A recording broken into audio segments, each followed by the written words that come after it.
ငါတကယ်ပဲစိတ်မထိန်နိုင်တော့ဘူးမင်းလိုရုပ်ဆိုးတဲ့သူမျိုးကလို့တော့အဲ့ဒါကနှောက်ယှက်စော်ကားတာပဲချင်းစင်းကြောင်ငါတို့မိဘတွေချင်းတောင်သိကြတာပဲသူကလူတွေအများကြီးရှိမှငါ့ကိုရုပ်ဆိုးတယ်လို့ပြောပြီးသူစော်ကားခံရတယ်လို့ပြောရတယ်တကယ်ယုံစရာကောင်းလိုက်တာသူမိဘတွေကိုတိုင်ပစ်မဲ့ဝင်းကြီးကအတန်းထဲကိုဒေါသတကြီးပြန်ဝင်လာပြီးချင်းဝတ်တယောက်စပွဲအောက်မှာသူ့ရဲ့မော့ခီခွက်ကိုဝက်ထားပြီးတိတ်တဆိတ်တောက်နေတာကိုအမတ်မထင်တွေးလိုက်ရတယ်အတန်းချိန်အတွင်းမော့ခီမတောက်ရဘူးမဟုတ်ရင်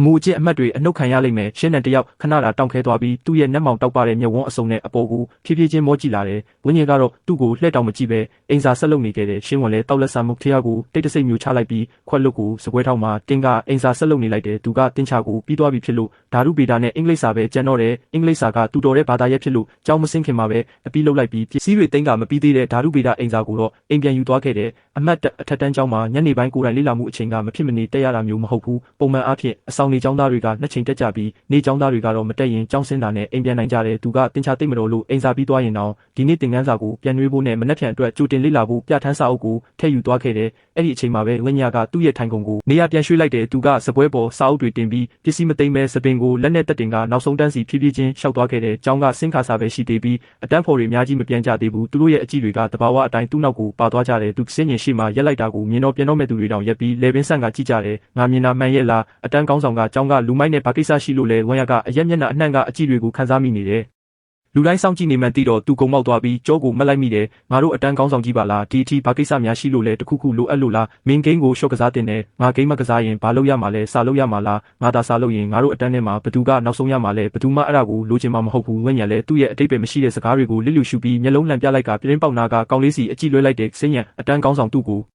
မခေါ်နဲ့တော့နင်းကအိတ်နေချိန်အခေါ်ခံရတာကိုမုန်းနဲ့တတိထားဦးမဟုတ်ရင်မင်းကိုစိတ်တူလိမ့်မယ်ငါဒီမနက်လဲသူ့ကိုခေါ်တာပဲ तू စိတ်မဆိုးပါဘူးဘာမင်းဒီမနက်လဲသူ့ကိုခေါ်ခဲ့သေးတယ်ဟုတ်လားအဲ့ဒါတောင် तू စိတ်မဆိုးဘူးပေါ့သူ့ရဲ့တုံ့ပြန်မှုကြောင့်ဝင်းညာသဘောကျသွားတယ်အဲ့ဒါကမင်းမြန်ပြေးလို့လေ2စက္ကန့်လောက်နေကြည့်ပါလားနင်းကဘယ်တော့ကလေးကဒီလောက်စိတ်သဘောထားကောင်းသွားတာလဲစင်းညံမအိတ်နဲ့တော့အတန်းကောင်းဆောင်ပုံမှန်အတိုင်းစကားပြောလို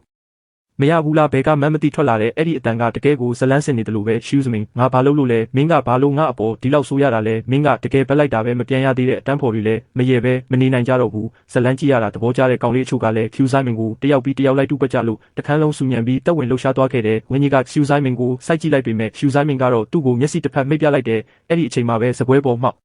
အိတ်နေတဲ့ကောင်လေးကနောက်ဆုံးတော့လှုပ်ရှားလာတဲ့သူ့လက်မောင်းတွေကစပွဲပေါ်မှာရှိနေစေဖြစ်ပြီးခေါင်းကလည်းငုံထားဆဲပဲသူ့ရဲ့ပိန်ပိန်ပပပခုံးတွေအရင်ကျွတ်တက်လာပြီးလေပင်ကိုပြင်းပြင်းတွဲလှဲ့ကမျက်နှာကိုမော့ကြည့်လာတယ်ခုနတင်စူညံနေတဲ့အတန်းတွေကခလုတ်တစ်ခုကိုပိတ်လိုက်တယ်လို့မျိုးရုတ်တရက်တိတ်ဆိတ်သွားခဲ့တယ်ဖြူစုမရဲ့မျက်လုံးတွေချက်ချင်းတောက်ပသွားတယ်မြင်မင်းနိုးပြီလားငါတို့ရဲ့ချစ်လှစွာတော့အတန်းကောင်းဆောင်ကမင်းစီလာရှာနေတာငတုံသူ့တန်ကအဲ့ရနိုးခါဆမှုအနှဲငယ်တိုးပြအရှာနေပေမဲ့ဝင်းကြီးရဲ့နားထဲမှာတော့နားဝင်ချိုနေခဲ့တော့ပဲမင်းနိုးပြီလားသူဘာမှပြန်မပြောခဲ့ဘူးသူ့စားပွဲအန်ဆွဲတဲ့ကရေတံဘူးကိုထုတ်ပြီးသူ့ဘာသာသူတောက်လိုက်တယ်ဝင်းကြီးရဲ့မျက်နှာကအနှဲငယ်တောင့်တင်းသွားတယ်ဒီနေ့နောက်ဆုံးကိုယ်တိုင်လေ့လာမှုအချိန်တုန်းကကျောင်းသားကောင်စီကလာရောက်စစ်ဆေးခဲ့တယ်မင်းတို့3ယောက်ကကျောင်းဝတ်စုံမဝတ်ထားလို့ငါတို့အတန်အမတ်ရော့သွားတယ်မင်းကကောဘာလို့မဝတ်တာလဲချင်းချင်းကရေတံဘူးတစ်ဘူးလုံးကိုတကြိုက်တည်းတောက်လိုက်ပြီးလူတိုင်းရဲ့